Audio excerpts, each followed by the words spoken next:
بسم اللہ الرحمن الرحیم۔ دوستوں اور ساتھیوں، میں ہوں شہزاد چودھری مارگلا نیوز کے ساتھ۔ امید ہے بخیر ہوں گے، خوش و خرم ہوں گے۔ ہماری قومی سیاسی تاریخ میں فوج کی انوالومنٹ جو ہے وہ کسی سے بھی پوشیدہ نہیں ہے۔ آئی ایس آئی کو بہت سی جگہ پر مورد الزام ٹھہرایا جاتا ہے، اس کی حقیقت کیا ہوتی ہے وہ تو بہت ایسی جگہ ہیں جہاں پر وہ پس منظر میں رہتی ہے، لیکن ایک شخص ایسے آئی ایس آئی کے چیف رہے ہیں جو ہمیشہ متنازع رہے ہیں، جب وہ بطور آئی ایس آئی چیف تھے تب بھی، جب وہ بطور ڈی جی سی تھے تب بھی۔ وہ ہیں محترم جناب جنرل فیض حمید صاحب۔ ان پر کئی طرح کے الزام ہیں۔ پچھلے دنوں بھی ایک انکوائری کمیشن نے ان کے خلاف جو فیض آباد دھرنا تھا اس میں بھی انکوائری کی ہے، اور کل ہی ایک ان کے خلاف اور انکوائری کا آغاز ہوا ہے۔ وہ انکوائری کیا ہے اور وہ کس نوعیت پہ ہو رہی ہے، اس جاننے کے لیے ہم آج بات کریں گے سینئر کالم نگار اور تجزیہ نگار سید ذوالفقار علی شاہ صاحب سے۔ آئیے ان سے بات کرتے ہیں۔ جی السلام علیکم شاہ جی۔ وعلیکم السلام۔ کیسے ہیں شاہ جی؟ اللہ کا شکر، آپ سنائیں سب ٹھیک شاہ جی، ایک بڑی ہائی پروفائل انکوائری شروع ہو گئی ان کے خلاف نا، وہ کیا انکوائری ہے جو ابھی حال ہی میں شروع ہوئی ہے جنرل فیض حمید صاحب کے خلاف؟ چودھری صاحب، آپ کے سوال سے پہلے میں ایک چیز عرض کرنا چاہوں گا کہ ایک اور ویلا کے اندر بھی آپ کے ساتھ کیا تھا کہ ہمارے جو ادارے ہیں نا انہیں کم از کم متنازع نہیں ہونا چاہیے۔ جی بالکل ٹھیک ہے۔ اور افسوسناک بات یہ ہے کہ آپ یہ دیکھیں پاکستان پیپلز پارٹی کے خلاف ساری عمر اسٹیبلشمنٹ جو ہے وہ اقدامات کرتی رہی، لیکن انہوں نے کسی پرسنالٹی کو جو ہے نا وہ نہیں اس کو جو ہے نا ٹارگٹ نہیں کیا۔ ٹھیک ہے۔ یہاں اب آپ یہ دیکھیں کہ جنرل فیض حمید صاحب جو تھے ان کا جو ایک عام تاثر ہے، مجھے نہیں معلوم حقیقت کیا ہے یا نہیں ہے، لیکن عام تاثر یہ ہے کہ وہ پرو تحریک انصاف تھے۔ ہاں جی، انہیں متنازع کر دیا نواز لیگ نے۔ بالکل ٹھیک ہے۔ اچھا، اور ماشاءاللہ یہ لاڈلوں کی دنیا۔ ہاں جی بالکل ٹھیک ہے۔ اور موجودہ جو چیف آف آرمی اسٹاف ہے جنرل ناصر منیر صاحب، انہیں 12th آور تک جو ہے عمران خان صاحب کوشش کرتے رہے کہ ان کی appointment as A army chief نہ ہو، اور اب بھی وہ بابانگ دہل جو ہے نا وہ گزشتہ دنوں جیل کے اندر جو صحافی ملنے گئے انہوں نے کہا جی میرے خلاف، میری مسز کے خلاف جو کچھ ہو رہا ہے، جو تاکہ جو سزا ہوئی ہے وہ بھی پیچھے انہوں نے موجودہ آرمی چیف کو جو ہے نا مورد الزام ٹھہرایا۔ بالکل یہ چیز سر نہیں ہونی چاہیے، اس لیے کہ میں آپ کو بالکل سوال کا جواب دوں گا، لیکن میں پھر کہوں گا کہ پاکستان پیپلز پارٹی کے تو جو قائد تھے انہیں پھانسی ہو گئی۔ ٹھیک ہے۔ محترمہ بے نظیر بھٹو جیل میں، ان کا ایک ایک دن کے اندر نا پنڈی، لاہور اور کراچی کے اندر مقدمات تھے، مقدمات کی ہیئرنگ ہوتی تھی، اس کے پیچھے بھی تو کچھ تھا نا۔ ہاں جی بالکل ٹھیک ہے، اس کے پیچھے بھی تو تھا نا، اور کہا جاتا تھا کہ جب ٹرائیکا مل جاتی ہے نا اس وقت جب 58(2)B کا اختیار صدر کے پاس آ، صدر، آرمی چیف اور سپریم کورٹ بالکل ٹھیک ہے، تو پھر 58(2)B کی تلوار جو ہے نا گر جاتی ہے، سر کاٹ دیتی ہے جمہوری حکومت کا۔ تو سر اس وقت مجھے ایک چیز بتائیں کہ سب سے پہلے جنرل اسلم بیگ تھے 90 کے اندر، پیپلز پارٹی نے انہیں متنازع ٹارگٹ کیا نہیں کیا۔ دوسری دفعہ جنرل جہانگیر کرامت نے کیا نہیں کیا۔ اچھا، لیکن کاکڑ کو کسی حد تک ٹارگٹ کیا گیا سر 90 کی دہائی میں۔ ٹھیک ہے۔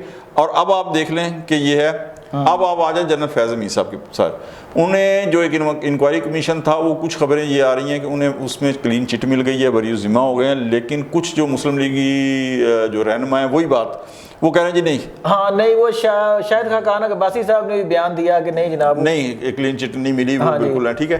اب جو نیا مسئلہ آیا وہ یہ آیا کہ ایک انڈسٹریلسٹ تھے، انہوں نے جو آپ ریئل اسٹیٹ کے تھے، ٹھیک ہے جی، انڈسٹریلسٹ نہیں ریئل اسٹیٹ کے، ان کی جو ہاؤسنگ سوسائٹی تھی وہ اس حوالے سے کچھ انہوں نے الزامات لگائے جنرل فیض حمید صاحب کے اوپر۔ ٹھیک ہے جی۔ وہ گئے سپریم کورٹ کے اندر، سپریم کورٹ نے جو ہے انہیں کہا کہ جی اس کا رائٹ فورم جو ہے نا آپ وزارت دفاع کے پاس جائے، ڈیفنس منسٹری کے پاس وہ، اور واقعی رائٹ فورم جو ہے نا ڈیفنس منسٹری ہے۔ میں مسکرا اس لیے رہا ہوں کہ پھر مجھے یاد آ جاتا ہے کہ جو ہم نے کام کرنا ہوتا ہے وہ کر دیتے ہیں، جو نہیں کرنا ہوتا وہ نہیں کرنا ہوتا۔ آپ کو ڈیفنس منسٹری سے مجھے ایک دم یاد آیا کہ چیف جسٹس سجاد علی شاہ نے ایک خط لکھا تھا کہ میرے تحفظ کے لیے جنرل جہانگیر کرامت کو، تو انہوں نے وہ اٹھا کے نا، یعنی اتنے وہ تابع تھے ڈیفنس منسٹری کو، انہوں نے اٹھا کے کہا کہ یہ ڈیفنس منسٹری کو بھیج دیا۔ ٹھیک ہے، یہ ایسے ہی بہرحال بیچ میں برصغیر تذکرہ آ گیا، تو ڈیفنس منسٹری کو بھیج دیں۔ چودھری صاحب، فوج کا جو اپنا خود احتسابی نظام ہے نا، سیلف اکاؤنٹیبلٹی، اس کے اندر بہت سارے فوجیوں کو سزائیں ہوتی ہیں، منظر عام پہ نہیں آتی۔ آپ یہ دیکھیں کہ جو 9 مئی ہوا ہے تو کور کمانڈر لاہور تھا جس کے گھر کو جلایا گیا، آج تک عام آدمی کو نہیں پتا کہ ان کے خلاف کیا انکوائری ہوئی، کیا سزا ہوئی، کیا ان کے ساتھ ہوا ہے یا ہونے والا ہے یا ہو رہا ہے۔ اچھا ٹھیک ہے، یہ نہیں آیا۔ اچھا پھر آپ کو میں بتاؤں کہ سول اداروں سے کبھی فوجیوں کو خاص طور کے اوپر ہائر سطح کے، لوور سطح کے بھی نہیں، اپنا ان کا نظام ہے. آپ کو یاد ہوگا مشرف دور کے اندر ایڈمرل سروئی صاحب کو سزا ہوئی تھی، یاد ہے؟ تو کس نے کی تھی؟ فوج نے سزا دی تھی، کسی سول ادارے نے نہیں دی تھی. ٹھیک ہے، تو سپریم کورٹ نے بالکل ٹھیک کہا. ایک تو اچھا بڑی عقل مندی کی بات بھی ہے. ایک تو یہ ہے کہ سپریم کورٹ اس چکر میں پڑے کیوں؟ اس لیے کہ ادھر سے بھی پریشر، ادھر سے بھی پریشر. وہ کہتے ہیں کہ بھائی جان رائٹ فارم وزارت دفاع ہے، کیونکہ فوج کا اپنا ایک نظام ہے، اور خاص طور کے اوپر وہ کو کہتا ہے کہ اگر جرم کیا کہ جو وردی کے اندر رہ کے کیا ہے، ریٹائرمنٹ سے پہلے آن ڈیوٹی کیا ہے، تو وہ جائے فوج کے اندر. ٹھیک ہے، وزارت دفاع نے ظاہر ہے کہ اسے بھیج دیا فوج کے پاس، کیونکہ اس وقت وزارت دفاع جو ہے وہ بھی مقصد جنرل فیض امین کے متعلق جو خیالات عالیہ رکھتی ہے وہ بھی آپ کو پتہ ہے، وہ بھی پتہ ہی ہے. ٹھیک ہے، تو انہوں نے بھیج دیا تھا. فوج نے جو ہے وہ ظاہر ہے اس کے اوپر ایک کمیشن بنایا ہے کہ وہ انکوائری کرے گا. اچھا فوج کا جو کمیشن ہے نا وہ سول اداروں کی نسبت جو ہے نا وہ بہتر کام کرے گا. لیکن ایک چیز اور، اس کے اندر اب کمیشن بن گیا ہے، اب وہ کیا فیصلہ کرتا ہے اس کے لیے جی کرے سال لگے، جی کرے 2 سال لگے. اور جو سب ایک چیز اور کہ اس دوران اگر گورنمنٹ چینج ہو جاتی ہے تو پھر اس کمیشن کی جو فائنڈنگز ہیں وہ بھی بدل سکتی ہیں. وہ بھی بدل سکتی ہیں. اچھا ہاں ظاہر ہے سر، بالکل بدل سکتی ہیں. اگر فوج کی کمان بدل جاتی ہے تب بھی کچھ؟ او سر، جنرل رحیل کے دور کے اندر مقصد کیا خیالات تھے جناب؟ اس کے بعد جب قمر جاوید باجوہ صاحب آئے ہیں تو انہوں نے پھٹے چک دیتے ہیں. نواز شریف صاحب نااہل، ٹھیک ہے. کیانی صاحب 2013 میں نواز شریف صاحب کو لے کے آئے تھے، باجوہ صاحب 2018 میں انہیں لے جانے والوں میں ہیں. تو یہ جب قیادت بدلتی ہے تو پاکستان کے اندر پالیسی بھی فوج کی پالیسی بھی بدل جاتی ہے. اور یہ اس حد تک میں آپ کو بتاؤں کہ میں یہ غلط بھی ہے تو، لیکن اس غلط کے اندر وہ کہتے ہیں نا شر کے اندر بھی ایک خیر کا پہلو یہ ہے کہ فوج کا ڈسپلن جو ہے نا وہ چوہدری صاحب قائم ہے، اور دعا کریں کہ یہ ڈسپلن قائم رہے. اس کی وجہ یہ ہے چوہدری صاحب، میں سوال سے تھوڑا سا ہٹ رہا ہوں لیکن میرا دل جو ہے نا بعض معاملات میں دکھ جاتا ہے، اس لیے کہ فوج ہماری فرنٹ جو دفاع ہے نا اس کی ظاہر ہے کہ یہی ضامن ہے نا اللہ تعالیٰ کی بات. بالکل ہاں جی سر، فوج کے اندر اگر ڈسپلن قائم نہ ہوا اور فوج جیسا ادارہ اگر سپلٹ ہو جاتا ہے تو چوہدری صاحب 9 مئی یاد کریں. ہاں بالکل. اور 9 مئی صرف وہ نہیں ہے جو سامنے جلاؤ گراؤ ہوا ہے سر. 9 مئی کے اندر یہ جب جلاؤ گراؤ ہو رہا تھا نا تو خدا کی قسم میرے کچھ دوست ہیں جو سوشل میڈیا کے اوپر خبریں آ رہی تھی، وہ ان کی آواز بھرائی ہوئی تھی، رو کے کہہ رہے تھے شاہ صاحب فلانے اتنے بریگیڈیئروں نے استعفیٰ دے دیا. بالکل فیک نیوز. ہاں فیک نیوز. آپ کو بھی یاد ہوگا کہ سوشل میڈیا پہ کیا آ رہا تھا؟ اتنے بریگیڈیئروں نے استعفیٰ دے دیا، اتنے میجر جنرلوں نے، اتنے لیفٹیننٹ جنرلوں نے، اتنے کرنلوں نے، یعنی پوری فوج کے اندر وہ ایک قسم کی بغاوت پھیلانے کی کوشش کر رہے تھے. اللہ کا بہت شکر ہے کہ وہ بغاوت پھیلی نہیں ہے. ٹھیک ہے، تو یہ ہے کہ فوج کے اندر سر سپلٹ نہ ہو، فوج کے اندر تقسیم نہ ہو. یہ اب انکوائری بیٹھی ہے، ظاہر ہے کہ جو ریئل اسٹیٹ کا مالک ہے جس نے شکایت کی ہے وہ بھی اپنے ایویڈنس پیش کرے گا.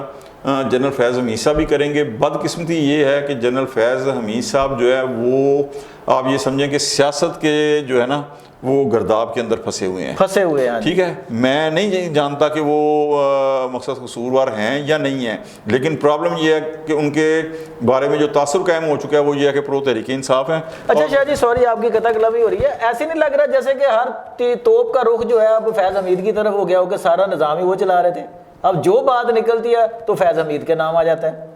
اچھا نہیں، وہ جو آپ کہہ رہے ہیں نا فیض حمید کا نام آ رہا ہے سر، اس کے اندر پھر مجھے ایک چیز بتائیں نا کہ کیا کیا جائے. کہ حامد میر کو میرے حال میں ایک انٹرویو دیتے ہوئے خان صاحب نے کہا تھا کہ میں ڈکٹیشن لوں گا میر حامد، مجھے اگر کسی نے کہا تو میں اس جنرل کو سیک کر دوں گا، فرق کر دوں گا. اچھا اس کے بعد جب پوچھتے ہیں کہ خان صاحب آپ چیف الیکشن کمیشنر کے اوپر اعتراض کر رہے ہیں، وہ تو آپ نے خود لگایا تھا. آپ نے خود لگایا تھا. تو وہ کیا کہتا ہے؟ نہیں وہ تو جنرل باجوہ صاحب نے. تو جیسا بات یہ آ جاتی ہے کہ جب وہ کہتے ہیں جنرل باجوہ کے کہنے پہ میں نے لگایا تھا، تو پھر اس کے بعد آپ ایک چیز نوٹ کر لیں کہ ڈی جی ISI واحد شخص ہے پاکستان کے اندر کہ جو سب سے زیادہ انفارم پاکستان کے اندر جو شخص ہے، پاورفل شخص ہے، وہ آرمی چیف ہوتے ہیں. ٹھیک ہے، جو پاکستان کی ایک ریئل حقیقت ہے ان سے بھی زیادہ. لیکن اگر کوئی پاورفل اور انفارم شخص ہے نا وہ ڈی جی ISI ہوتا ہے سر. تو آپ کو یاد ہے کہ محترمہ بینظیر بھٹو جب 88 کے اندر آئی تھی تو انہوں نے کہا تھا میں پرائیویٹ، انہوں نے ریٹائر جنرل کلو کو لگا لیا تھا. تو کیا ہوا کہ آئی ایس آئی کو ڈسفنکشنل کر کے انہوں نے ملٹری انٹیلیجنس کو فعال کر دیا تھا. تو یہ سر D G I S I تھے. انہوں نے ظاہر ہے کہ بہت کچھ انٹرنل کر سکتے ہیں اور ہوتا ہے. آپ کو یاد ہے مختلف سیاستدان ابھی کے دور کے نہیں ماضی کے بھی وہ کیا کہتے ہیں آئی ایس آئی کے کرنل آئے تھے, آئی ایس آئی کے بریگیڈیئر آئے تھے, ایون آئی ایس آئی کے میجر آئے تھے. اور مجھے حیرت ہے کہ ملکی سطح کے جو سیاستدان ہیں وہ ایک میجر سے ڈر کے اپنی پالیسی بدل تو یہ تو D G I S I تھے نا سر. تو اب پھر وہی کہتا ہوں کہ اتنا سپلٹ ہو چکے ہیں اور سوشل میڈیا کے اوپر سچ اور جھوٹ اتنا مکس ہو چکا ہے کہ کوئی پتہ نہیں چلتا کہ سر سچ کیا ہے اور جھوٹ کیا ہے. ٹھیک ہے, لیکن میرا اپنا یہ خیال ہے کہ ان کے خلاف انکوائری چلے گی, لیکن اس ہائر سطح کے اوپر جو ہے نا نہ وہ گئے ہوں گے, اس لیے کہ D G I S I ٹھیک ہے اس جو ریئل اسٹیٹ مالک کا ایک الزام ہے نا, میں ذاتی طور پہ نہیں سمجھتا کہ D G I S I اس جیسے معاملے کے اندر انوالو ہو, براہ راست انوالو ہو, میں نہیں سمجھتا سر.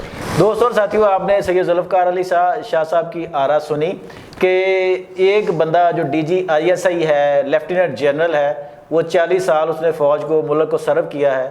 کیا اس کے پاس اتنا فہم اور شعور نہیں کہ وہ اس طرح کے معاملے میں براہ راست انوالو ہوگا؟ بظاہر ایسا نہیں لگتا, لیکن یہ بات ضرور ہے کہ جنرل فیض حمید صاحب اس وقت کی سیاست میں بہت زیادہ دخیل تھے, جس کی وجہ سے ان کا نام جو ہے وہ زبان زد عام ہو گیا ہر معاملے کے حوالے سے. آج بھی D G I S I موجود ہیں, جنرل ندیم صاحب, ان کو لوگ نہ نام لے رہے ہیں نہ ان کا کہیں ذکر ہو رہا ہے, کیونکہ وہ اس فیم اور میڈیا میں نہیں آتے. شاہ جی کچھ کہنا چاہ رہے ہیں؟ جی سوری آپ کا انٹرو. سر میں ایک آخری چیز کہتا ہوں کہ جس طرح میں نے کہا نا میرا دل خون کے آنسو ہو رہا ہے. تو سر ڈی جی پاکستان کی جو آئی ایس آئی ہے سر, وہ ٹاپ 10 انٹیلیجنس ایجنسیاں میں شمار ہوتا ہے, اور ان کا D G I S I کا شمار اس میں ہوتا ہے کہ جس میں دشمن ملک کی جو فورسز ہیں نا وہ کانپتی ہیں. تو میری اتنی ریکویسٹ ہے کہ یار سب کو متنازع بنا دو سب کو, اگر آپ کا شوق اسی سے پورا ہوتا ہے, لیکن خدا کے واسطے D G I S I جیسے عہدیدار کو جو ہے نا سر اس کو چھوڑ دیں اور آرمی چیف کو چھوڑ دیں. جس طرح میں نے کہا نا پاکستان پیپلز پارٹی کے بھی 58 بھی لگی تھی, لیکن انہوں نے کسی کو ٹارگٹ نہیں کیا. تو اتنی اہم پوسٹ کے جس سے دشمن قوتیں کامتی ہیں نا سر, اس کو متنازع بنا کے آپ دشمن کا کام آسان نہ کریں. شاہ جی کی آپ نے ایک مزید بات سنی آپ نے, تو ہم ضرور اس پہ کہیں گے کہ یہ واقعی ایسا ہونا چاہیے کہ متنازع بنانا چھوڑ دیں, لیکن ان اتھارٹیز کو بھی چاہیے کہ وہ کھلے عام اس طرح کی جو ہے مداخلت جو ہے وہ نہ ہو کہ ان کے بارے میں اس طرح کا تاثر جو ہے نا وہ قائم ہو جائے. یہ ہمارے ادارے ہیں, ہماری افواج ہیں, ہمارے ادارے ہیں, ان کو آئین قانون اور ملکی جو ہماری تہذیب ہے اس کے تابع رہ کر کام کرنا چاہیے. اگر فیض حمید صاحب انوالو ہیں کسی سطح پر, وہ انکوائری کمیشن کسی حق اور سچ پر پہنچتا ہے تو اس کے مطابق جو ہے وہ جزا اور سزا کا معاملہ جو ہے نا وہ ادارے کے سپرد ہے. اپنی آرا سے ہمیں ضرور نوازیے گا, اپنا بہت خیال رکھیے گا. ملتے ہیں اگلے ویلاگ میں. اللہ حافظ.